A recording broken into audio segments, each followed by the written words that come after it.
EVERFAITH by Meana Starkey. Excerpt 2 for Linda, Akasha, and Jaden.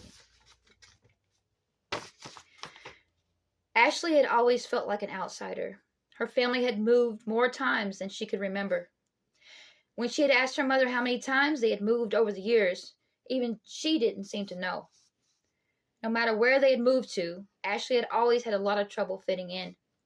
She had found acceptance easier at the predominantly MoFlo schools, but they had never lived in any one area long enough for her to establish any long-term friendships. On more than one occasion, she had heard other kids, mostly yayas, call her a snickerdoodle behind her back in a derogatory tone. Why are people always calling me a cookie? Ashley had wondered to herself. Things had only gotten worse when both her parents had shown up for a teachers' conference at her new school. After that, her new nickname had been Yashbang. I should have known, one student spat at her the next day. Look at her ears. Only snickerdoodle girls have tiny ears like that. Ashley quickly discovered how the MoFlo girls that attended her school managed to find acceptance. By dating a yaya boy. For them, it seemed to be all giggles and joy.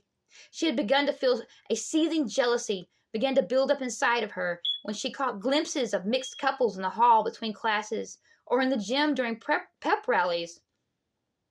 Sneaking kisses, holding hands, everyone around them taking in the view and cheering, all seemingly having smiles of encouragement. She had no such option. It had been made very clear to her that no boy would be willing to date her. One day she overheard a yaya girl tell a MoFlo girl, "You ain't gonna find acceptance here unless you date him," pointing to a rather hefty young yaya man. The young man had turned and smiled at them, pleased that he was getting a possible introduction. "His shit the size of a pinky," she said in a slightly lower tone, while still continuing eye contact with him. As she explained this, she began snickering, holding up a pinky, and demonstrating exactly what she was referring to.